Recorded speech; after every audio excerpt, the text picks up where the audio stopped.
Thank you for being here with me. I am sharing my synthesis today from book 40 in my Book a Week series, the Kybalion. It may be pronounced the Kybalion. A study of the Hermetic philosophy of ancient Egypt and Greece.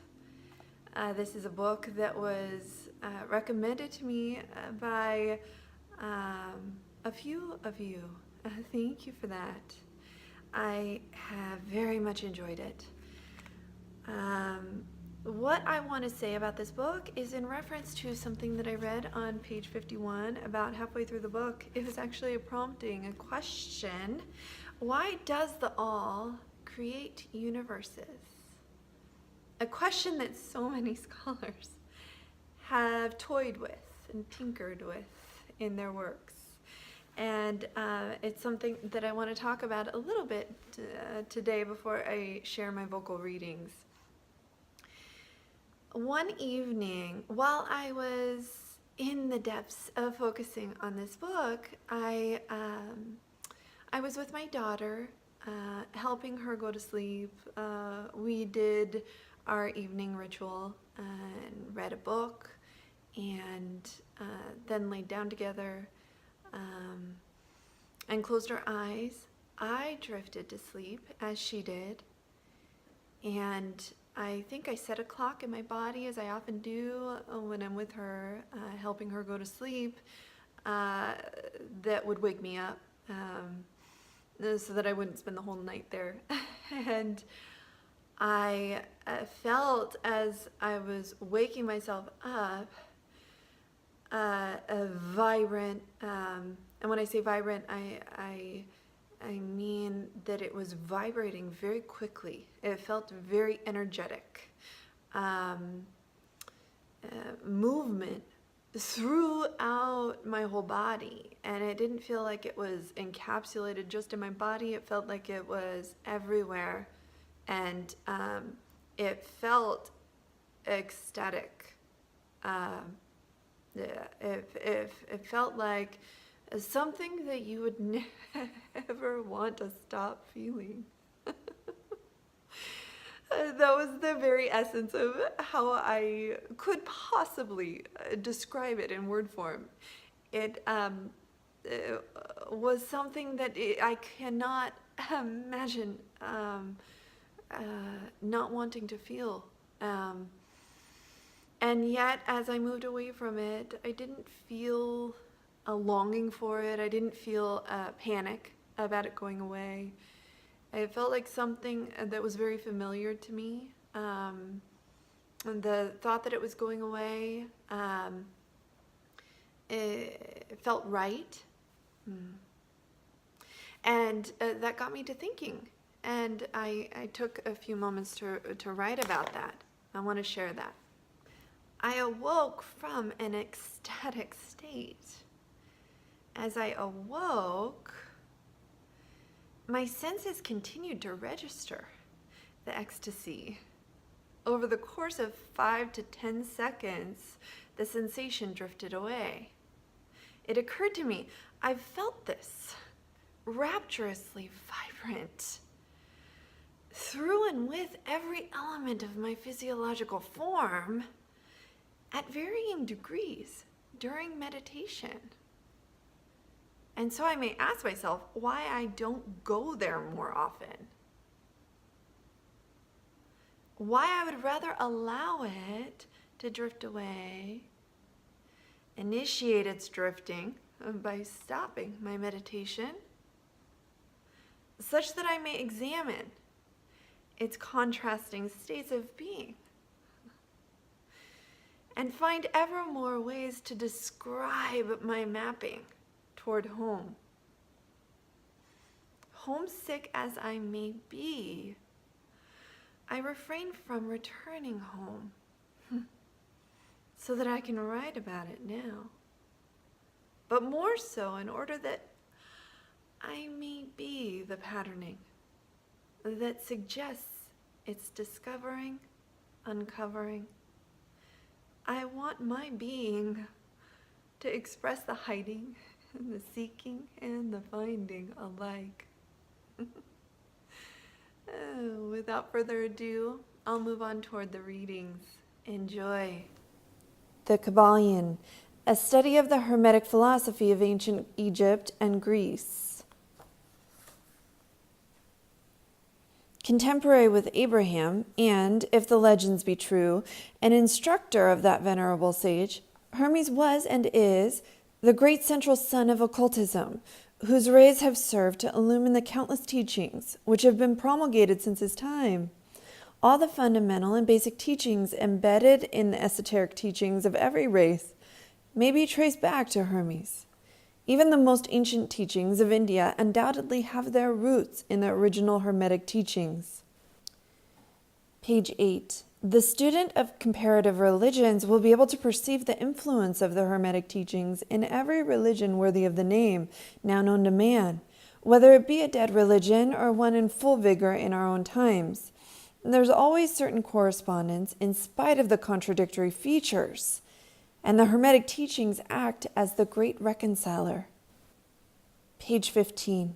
The All, which is the substantial reality underlying all the outward manifestations and appearances, which we know under the terms of the material universe, the phenomena of life, matter, energy, and in short, all that is apparent to our material senses, is spirit, which in itself is unknowable and undefinable, but which may be considered and thought of as an universal, infinite, living mind.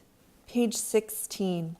The old Hermetic axiom ran in these words: as above, so below; as below, so above. And the grasping of this principle gives one the means of solving many a dark paradox and hidden secret of nature. There are planes beyond our knowing, but when we apply the principle of correspondence to them, we're able to understand much that would otherwise be unknowable to us. This principle is of universal application and manifestation on the various planes of the material, mental, and spiritual universe. It is an universal law. The ancient Hermetists considered this principle as one of the most important mental instruments by which man was able to pry aside the obstacles which hid from view the unknown. Page 35. Your universe is the mental creation of a finite mind, whereas that of the All is the creation of an infinite. The two are similar in kind, but infinitely different in degree. Page 37.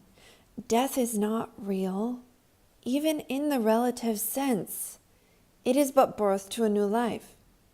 You shall go on and on and on to higher and still higher planes of life for eons upon eons of time. The universe is your home. You shall explore its farthest recesses before the end of time. You're dwelling in the infinite mind of the All, and your possibilities and opportunities are infinite, both in time and space.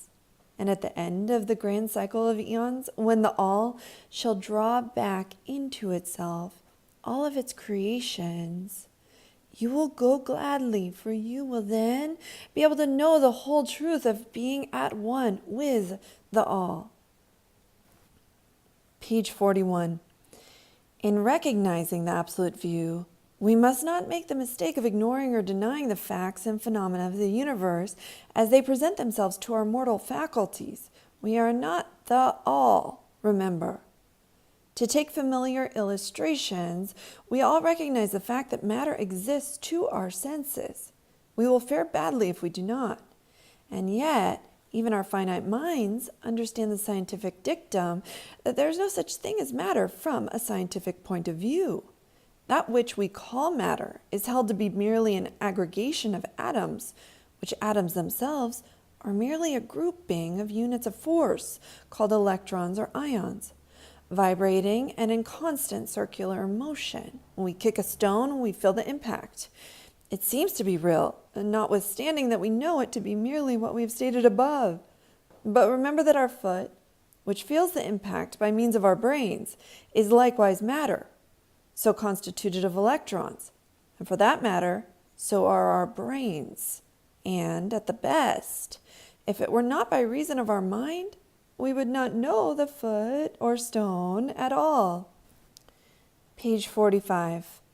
Mastery consists not in abnormal dreams, visions, and fantastic imaginings or living, but in using the higher forces against the lower, escaping the pains of the lower planes by vibrating on the higher.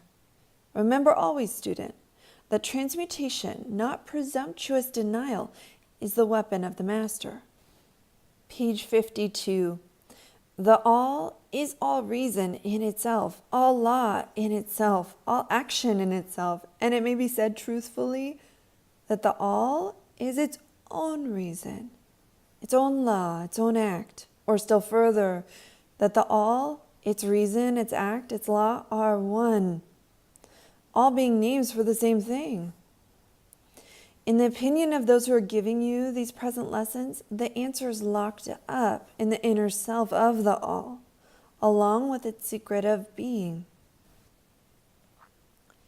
The atom of matter, the unit of force, the mind of man, and the being of the archangel are all but degrees in one scale, and all fundamentally the same, the difference between solely a matter of degree and rate of vibration.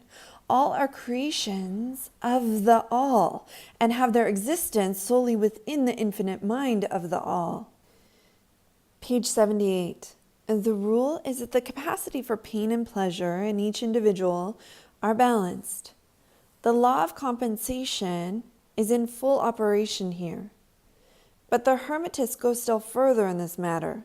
They teach that before one is able to enjoy a certain degree of pleasure, he must have swung as far proportionately toward the other pole of feeling. They hold, however, that the negative is precedent to the positive in this matter. That is to say, that in experiencing a certain degree of pleasure, it does not follow that he will have to pay up for it with a corresponding degree of pain. On the contrary, the pleasure is the rhythmic swing, according to the law of compensation, for a degree of pain previously experienced, either in the present life or in a previous incarnation. This throws a new light on the problem of pain. I skipped a bit. I'm continuing about the problem of pain on page 79 here. The Hermetists claim that the master or advanced student is able to a great degree to escape the swing toward pain by the process of neutralization before mentioned. By rising onto the higher plane of ego, much of the experience that comes to those dwelling on the lower plane is avoided and escaped. Page 84. We do not wish to enter into a consideration of free will or determinism in this work for various reasons. Among the many reasons is the principal one that neither side of the controversy is entirely right. In fact, both sides are partially right, according to the Hermetic teachings. The principle of polarity shows that both are but half-truths, the opposing poles of truth. The teachings are that a man may be both free and yet bound by necessity, depending upon the meaning of the terms and the height of the truth from which the matter is examined. The ancient writers express the matter thus: the further the creation is from the center, the more it's bound. The nearer the center it reaches, the nearer free is it.